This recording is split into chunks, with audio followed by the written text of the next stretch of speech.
안녕하세요. 대구광역시에 사는 30대 아이 엄마입니다. 몇 달 전 시어머니의 황당한 제안으로 집안 싸움 대판하고 현재는 연락하지 않고 있는데요. 솔직히 속 시원하고 앞으로도 시모랑 막내 도련님 얼굴 안 보고 살았으면 좋겠네요.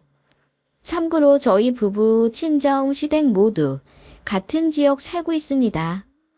사건의 발단은 저희 친정 아버지가 건물을 하나 매입하시면서부터였어요. 식품 서비스업 사업을 하시던 아버지는 사업체 매각 후 건물을 하나 사시겠다고 예전부터 누누이 말씀하셨습니다. 그러다 좋은 기회가 생겨 대출 좀 끼고 45억짜리 6층 건물을 사게 되셨죠. 저희 친정이 건물을 사셨다는 소식은 시댁에서도 잘 아셨습니다. 왜냐하면 시어머니가 관심을 많이 가지셔서 매매 단계 때부터 엄청 전화해 물어보셨거든요. 그러다 보니 저희 친정 매매 진행 과정 모두 시댁에서도 세세하게 알고 계셨죠. 사돈께서 매매하셨다지? 그런데 왜 하필 그 동네야? 복잡하고 시끄럽던데. 네? 옆이 번화가라 그렇지 어머님. 아무튼 축하드린다고 전해드려라. 이제 건물주 되셨네? 네, 감사합니다. 그런데 대출도 그렇고 복잡해 하시네요. 그래? 대출을 얼마나 하신 거야? 8억 좀 넘게 하셨어요. 세상에 8억? 그걸 어떻게 다 갚냐? 니들이 갚아드려야 하는 건 아니지? 어머님은 워낙에 금전적으로 보수적인 분이라 대출을 굉장히 싫어하세요. 대출 받으면 인생이 망한다고 생각하시는 분이라 카드도 안 쓰시고요. 이유가 다 있습니다. 아무튼 그런 분이니 건물 사는데 8억 대출 냈다고 하면 까무러치실 만도 하죠. 솔직히 45억짜리 건물 사는데 8억 대출이면 무난하거든요. 잘 모르시니 기겁하시는 건 둘째치고 그걸 저희가 갚아야 하냐며 대뜸 목소리부터 달라지시는 게 참 기분 별로더군요. 자기 막내 아들 생각은 못하나 싶고요. 이 부분은 뒤에 가서 말할게요. 그래서 대출은 상가 월세로 충분히 커버 가능하다. 손해볼 뿐 아니라고 설명을 해드렸습니다. 그래도 계속 대출을 받으실 거면 그냥 건물을 사지 마시지 하시며 혀를 끌끌 차시더군요. 원래 그랬어요. 저희 친정이 하는 일들 다 못마땅해 하시고 별로라는 식으로 후려치시거든요. 예를 들어 친정에서 새 아파트 분양받아 이사 갔다고 하시면 거기 옆에 재개발 지역 있는 곳 아니냐? 왜 그런 데로 가셨대? 거기 딱 봐도 후지드만. 라고 하시며 제 기분을 잡치게 하시질 않나. 친정에서 여행 가는 거 아시면 여행지 꼬치꼬치 물어보시고는 꼭 동남아는 치안이 별로라더라. 그런 데를 가셨어? 나라면 차라리 제주도로 가겠다. 제주도가 최고지. 이런 식으로 꼭 한마디 얹으시고 나중에 정작 제주도를 가셨다고 하면 제주도를 가셨다고? 그 돈으로 동남아를 가겠다. 뭐 하러 국내에서 비비적거려? 라고 모순적인 말을 많이 하셨어요. 그래서 제가 듣다 못해 어머님, 저번에는 동남아는 치안이 별로라고 하셨잖아요. 그래서 제주도 가겠다고 하시더니 정작 제주도 간다고 하시면 뭐하러 국내에서 비비적거리냐. 나라면 그 돈으로 동남아 가겠다 하셨죠? 어머님 왜 매번 그렇게 말씀하세요? 라고 따져 물었더니 얼굴 벌개지시며 아무 말도 못하신 적이 있어요. 남편도 그런 자기 엄마 되게 창피해하고 부끄러워합니다. 솔직히 말해 시댁은 가정사도 복잡하고 돈도 거의 없어서 남편 형제들이 십시일반 돈 모아 시부모님 매달 용돈을 드려야 합니다. 말이 용돈이지 생활비고요. 아마 앞으로 노후도 다 자식들이 챙겨야 할 거예요. 그래도 사남매라 부담이 덜해 다행이지요. 막내 도련님 때문에 걱정이지만요. 결혼하기 전엔 이 정도일 줄은 몰랐어요. 시아버지가 공무원 연금 받으신다고 했거든요. 그런데 막내 도련님이 20대 초반에 돈 사고를 쳐서 그거 갚으려고 아파트를 팔았고 대출 받아 지금 시댁 아파트에 전세로 들어오신 거더라고요. 그리고 아직도 도련님 빚을 시부모님이 갚아주고 계세요. 그래서 돈이 없으십니다. 시댁에서 심지어 그걸 다른 자식들한테도 숨기셨어요. 저 결혼하고 1년 뒤인가? 아주버님이 서류 때다 알게 되었고 그때 완전 난리 났었습니다. 나중에 알았다 한들 이미 애는 낳은 상황이고 결혼을 물을 수도 없는 노릇이잖아요. 솔직히 말해 남편 다른 형제들은 다 이제 앞가림 잘하고 밥벌이도 잘해요. 아주버님은 약사시고 시누는 대학병원 간호사고요. 제 남편도 청 다녀요. 막내 도련님만 어릴 때부터 그렇게 자잘한 사고를 많이 치고 다니더니 결국 대학도 안 간다 하고 팽팽 놀았다더군요. 그냥 놀기만 하면 되는데 허세가 심해. 없는 돈 끌어모아 외제차도 사고 오토바이도 사서 끌고 다니고 그러더래요. 첫 번째 산 외제차도 사실 도련님이 시어머니 명의로 돈 빌려서 산 건데 사고 나서 폐차시킨 거라고 하더라고요. 근데 보험도 안 들어서 보상도 못 받고 그냥 그 돈 전부 날렸습니다. 그러면 반성을 해야 하잖아요. 차 없어서 불편하다고 사채 끌어다 써서 벤츠를 하나 또 산 거죠. 그게 문제가 되어서 이자가 눈덩이처럼 불어났고 설상가상으로 그 차 몰다가 인명사고도 냈다네요. 합의금으로 1억 가까이 물어주었다고 합니다. 그 여파로 시부모님은 집도 팔고 대출 잔뜩 끌어 전세살이 하게 되신 거고요. 시댁 그리고 도련님 생각하면 한숨이 절로 나올 정도로 아득하고 시어머니가 왜 대출을 그렇게 싫어하는지 짐작은 갑니다. 그리고 돈에 쫓겨 아둥바둥하는 시댁에 비해 안정적이고 잘 사는 제 친정이 부러우면서도 고가우실 테죠. 그래서 제 친정 얘기 시댁에 하고 싶진 않습니다만 자식들 사돈 중에 저희 집을 제일 궁금해하세요. 아주 끈질기게 물어보시기 때문에 매번 모른다고 일관하기도 그렇고 시아버지는 별말 안 하시는 편인데 시어머니는 매번 저러셔서 솔직히 제가 별로 좋아하지 않습니다. 집이 잘 못 살아도 인품이 좋으면 제가 딸을 만두한데 그러고 싶은 분이 절대 아니지요. 아무튼 친정에서 건물을 사셨다고 했잖아요. 시어머니가 그 건물을 몇 번 가보셨댔나 봐요. 내가 장산동에 볼 일이 있어 갔다가 사돈께서 사셨다는 건물을 보고 왔어. 보니까 입구 공사를 하더라. 네, 이번에 안전 허가 받는 것 때문에 매매하고 공사하시기로 계약이 되어 있으시대요. 1층에 있는 고깃집은 낮에도 사람이 많더라. 밤에는 더 많고. 아, 어머님, 거기 많이 가보셨어요? 어머님 그 동네 시끄럽고 정신없다고 싫어하시잖아요. 어? 아, 그냥 지나가다 몇 번 본 거지. 아무튼 그 1층 고깃집은 계약이 언제까지 되어 있는 거래? 저야 모르죠. 그런 것까지는 세세하게 몰라요. 친정에 한번 물어봐. 1층은 고깃집이고 2층은 카페랬지? 차라리 1층, 2층 터서 고깃집 크게 하거나 카페 탁 트이게 만들어 놓으면 더 좋을 것 같던데. 네? 아, 뭐 아버지가 알아서 하시겠죠. 저는 잘 몰라요. 물어나 보래도 고깃집이라도 계약 기간이 언제인지. 어머님, 그건 왜 자꾸 물어보세요? 아니, 그냥. 어머님은 이상하게 저희 아버지 건물 1층 상가에 관심이 많으셨어요. 그 1층에 있는 고깃집은 벌써 5년도 더 된 가게이고요. 단골도 많고 맛있다고 소문난 맛집이라 인기가 많아요. 낮에도 정식 먹으러 오는 손님들이 많으시고요. 그런데 거길 왜 그렇게 관심을 두는지 처음엔 몰랐는데 나중에 알게 되었습니다. 바로 시동생. 그 사고 주구장창 친다는 애물단지 막내 도련님 때문이라는 걸요. 도련님이 반백수 상태입니다. 빚 갚는다고 취직을 하긴 했는데 매번 적성에 안 맞고 힘들다는 이유로 3개월 이상 버틴 적이 없었고 그나마 오토바이를 잘 탄다는 걸 이용해서 배달 알바하고 있어요.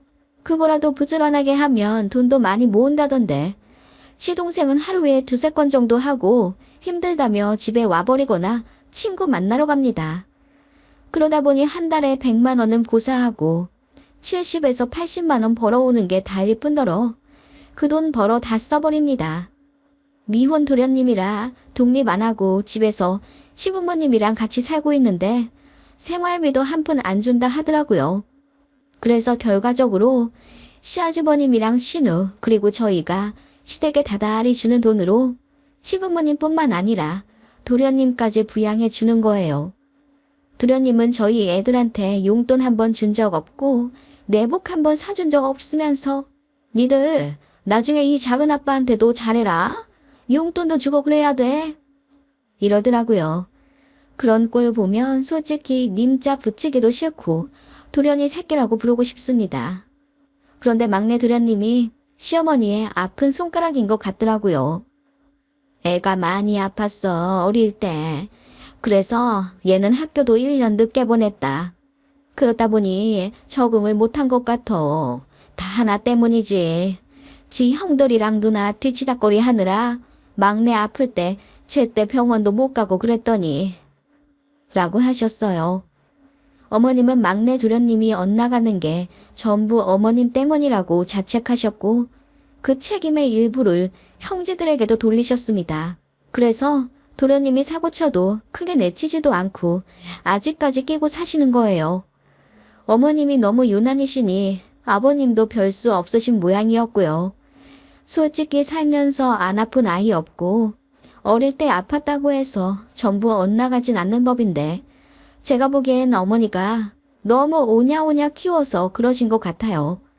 합리적 의심이 들만도 한 게 시어머니가 다른 자식들한테는 엄청 엄하게 키우셨다고 들었거든요. 그래도 뭐 자식이 넷이고 그중에 눈길 더 가는 자식 하나 있지 않겠나 싶어 이해는 갑니다만 그 피해가 다른 자식들한테 가면 안 되죠. 그리고 다 큰 자식인데 아직까지도 그렇게 끼고 사니 현명한 판단도 못하고 더 부모 의존적으로 되는 것 같아 안타깝더라고요. 아무튼 시어머니는 막내 도련님이 제압가림 할 수 있을 때까지 전적으로 도와준다 하셨죠. 그것이 사업일 줄은 꿈에도 몰랐습니다. TV에 많이 나오죠. 가게 내고 사업해서 자수성가한 능력자 분들이요. 시어머니도 도련님이 그런 사람이 되길 바라셨나 봐요. 공부는 애당초 포기했으니 장사라도 잘 배워 돈 많이 벌길 바라셨습니다. 솔직히 제가 보기엔 이미 싹수가 노랗고 가족들 돈이나 안 깎아먹으면 다행이거든요. 그런데 어머님은 그 전부터 우리 막내가 장사를 하면 참 잘할 것 같은데 애가 싹싹하고 샘도 빨라서 그런 건 참 잘할 거야. 내가 돈이 좀 있으면 미청 좀 대주려만. 지 형들이랑 누나는 자기들 먹고 살기 바쁘다고 막내 한번 제대로 봐주지를 않으니 원. 이라고 하시며 은근히 저희 형제들이 십시일반 돈 모아 막내 가게 내주길 논지시 바라셨어요. 그래서 아주버님이 난리를 치며 막내 쟤는 가게 차려주면 100% 망한다고 취업할 생각이나 하라고 노발대발 한 적이 있습니다. 뭐 저희 남편이랑 신우도 같은 입장이고요. 그렇다 보니 시어머니 편애의 양극화가 점점 더 심해져 갔던 것 같아요. 그런 상황에서 저희 아버지가 건물을 사셨다는 소식은 시어머니에게 더 없는 찬스였던 것입니다. 자꾸 1층 상가 계약 기간에 대해 물으시며 저에게 대답을 재촉하시더군요. 그래서 왜 그러시냐 물으니 우리 막내 좀 그 자리에 넣을까 해서 어멈 너는 어떻게 생각하니? 라고 하시길래 제가 기겁했죠. 제가 알기로 그 고깃집 거기서 장사 잘하고 있어서 아마 나오려 하지 않을 거고요. 제가 보기에도 도련님은 사업보다는 취직을 먼저 하시고 진득하게 돈 좀 벌어보시는 게 여러모로 많이 더 배우실 것 같아요. 라고 했더니 시어머니 얼굴이 불그락불그락 되어서는 그건 모르는 일이지 않니? 사람 인생 어떻게 될지 모르고 앞날 어떻게 흘러갈지 모르는데 취직을 해서 잘 됐으면 벌써 했겠지. 우리 막내가 누구 밑에서 일하는 건 힘들다 하잖니. 내가 보기엔 우리 막내는 가게 하는 게 딱이다. 라고 하시더군요. 그래서 제가 대꾸도 않고 있으니 자꾸 연거푸 조르시더군요. 너희 친정 아빠한테 잘 좀 얘기해봐. 아니 가족이잖아. 사돈 총각 잘 되는 거 너희 친정에서도 바라시지 않겠니? 잘 되면 너도 좋을 거고. 어머님, 근데 제가 궁금한 건요. 그 고깃집이 그대로 재계약한다고 하면요. 그리고 두 번째, 만약 운 좋게 그 고깃집을 도련님한테 넘기신다고 하면요. 권리금만 몇 천만 원? 제가 보기엔 1억 넘을 것 같은데 그거 어떻게 감당하시려고요? 제가 예리한 질문을 던지자 어머님이 당황하신 듯 얼굴이 붉어지시더군요. 아, 그래. 그 고깃집 사장이 안 나간다고 하면은 네 친정 아버지가 손 좀 써주시겠지. 요즘 뭐냐? 신문이고 TV고 보니까 월세 올리면 사장들도 두 손 두 발 들고 나간다고 하더만. 그렇게 하면 나가겠지. 네? 저희 친정 아버지 보고 악역을 하게 하시라고요? 왜 제 시동생을 위해 저희 친정 아버지가 그러시려 하는데요? 그리고 그 고깃집 입장은요. 어머님 너무하세요. 그런 말씀하시려면 이제 그만해주세요. 너도 참 사람이 야박하다. 그럼 그 생판 남인 고깃집 사장을 네가 왜 걱정하니? 네 시동생 잘 되는 건 안중에도 없어. 가족끼리 그러면 안 된다. 이럴 때일수록 서로 이끌어주고 그래야지. 어머님, 싫어요. 저희 아버지 안 좋은 소리 듣게 할 순 없어요. 그리고 어머님, 솔직히 당장 끌어올 돈도 없는데 무슨 생각으로 도련님 가게를 차려주려 하시는데요. 사업 자금으로 얼마나 생각을 하시는데 그러세요. 니들이 좀 도와주겠지. 다들 대출도 잘 나오는 직장이고. 솔직히 네 동생 빚, 지 엄마 아빠가 다 갖고 있는데 모르는 척하는 거 얼마나 야속한지 아니? 슬픈 일이 있으면 같이 나누는 게 가족이지. 다들 어쩜 지들 입만 입이야. 그렇게 어머님은 다른 형제들이 막내 도련님 사업을 도와줘야 한다면서 큰 소리를 치시더군요. 그래서 제가 도련님 사업을 한다고 해서 다른 형제들이 도와준다고 하더라도 우리 부부는 더 이상 도와줄 생각도 없고 여유도 없다. 그런 계획이 있으시면 우리는 빼주라. 언성 높여 말씀드렸더니 뭐라 구시렁구시렁 거리시더군요. 어이가 없더라고요. 막내 도련님 감싸주다가 온 가족 다 파산하겠어요. 어머님보다 정신을 못 차리시니 막내 아들도 똑같이 정신 못 차리고 사는 것 같아 안타까우면서도 겁이 나더라고요. 그러다가 시어머니가 안 되겠다 싶으셨는지 저희 친정 아빠한테까지 전화를 거셨더라고요. 1층 상가 계약권에 대해 묻는다 하시며 자세히 알아보셨더라고요. 어머님이 궁금하신 고깃집은 내년에 재계약할 거고 임대료도 동일하게 갈 거라고 했더니 시어머니가 넌지시 시동생 이야기를 꺼내셨나 보더라고요. 그런데 저희 아버지도 굉장히 그런 면에 단호하십니다. 그래서 이렇게 말씀하셨나 봐요. 사부인, 그 고깃집이 잘 돼서 그 옆 편의점도 잘 되는 거고 우리 2층 카페도 잘 되는 겁니다. 고깃집 무리하게 빼고 싶은 생각도 없고 임차인들 권리 보장해주면서 이 일 하고 싶습니다. 건물주라고 마음대로 행패 부리면 나만 손해입니다. 그리고 아는 사람이라고 해서 무리하게 넣어주고 싶지도 않고요. 아니 사돈 어르신, 그냥 아는 사람은 아니지 않습니까? 그래도 지영이 시동생인데요. 다 같이 잘 살면 좋죠. 가족인데요. 우리 지영이 시동생이 아니라 우리 지영이가 들어온데도 저는 그렇게 못합니다.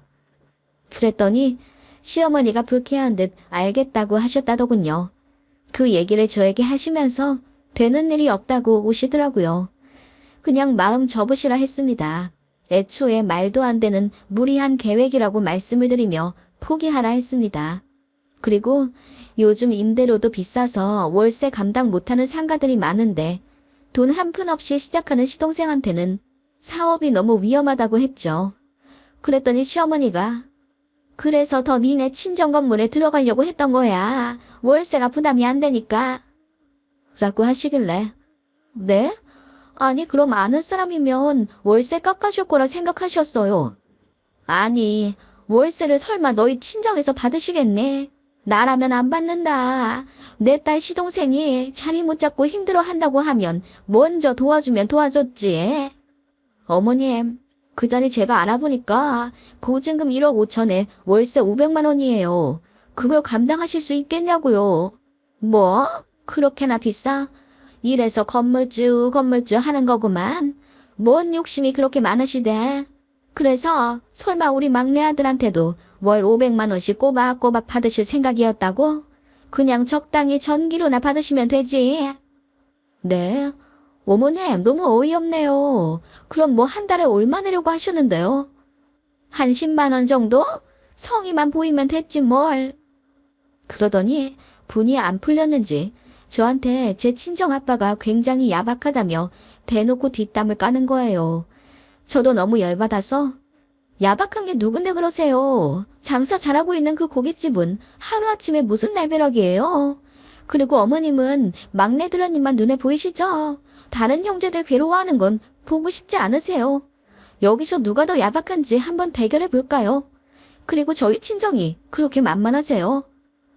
라고 저도 참다 못해 내질렀더니 저더러 지 아빠랑 똑같다는 거예요. 똑같이 피도 눈물도 없어서 가족 챙길 줄 모른다고요. 그래서 진짜 대판 싸웠습니다. 시어머니랑 삿대질 하면서 고래고래 소리 질렀고 시아버지도 그만하시라며 정말 애걸복걸 하시더군요. 하필 남편이 없고 저만 있어서 어머님을 혼자 상대해야만 했습니다. 제가 정말 참다 못해 시댁이랑 아예 연 끊고 살고 싶다고 했습니다. 저에게 피해만 주는 시댁 싫다고요. 그랬더니 시어머니가 뭘 하셨는 줄 아세요? 그래, 그럼 20만 원 줄게. 그럼 됐지? 라고 하시더군요. 어이가 없어서 깔깔 웃었습니다. 월세 10만 원 언감생신 안 된다니. 크하하, 20만 원이요? 그냥 이제 연락도 안 하고 찾아오지도 않겠다고 했습니다. 그랬더니 시어머니도 그러라 하며 저를 문 밖으로 밀어내시더군요. 남편한테 자초지종 다 이야기했더니 기가 막히다면서 저한테 미안하다고 앞으로 저더러 시댁 갈 일 없을 거라고 하더군요. 그리고 남편이랑 시아주버님, 신우 셋이서 시부모님 찾아가 또 한 번 대판 싸웠나 봐요. 결국 시부모님 정신 차릴 때까지 왕래 안 하기로 했습니다. 시어머니 울고불고 뒤집어 지셨다더군요. 그리고 매달 용돈조로 보내던 몇십만 원도 세 남매 다 끊었습니다. 돈이 자꾸 나오니까 정신을 못 차리는 거라며 아예 안 보내기로 마음 먹은 거죠. 그리고 그간 차별받았던 곳에 대한 늦은 대안이었습니다. 시어머니가 오열하고 후회해도 이미 늦었더군요. 제 남편도 마음이 완전히 돌아섰고요.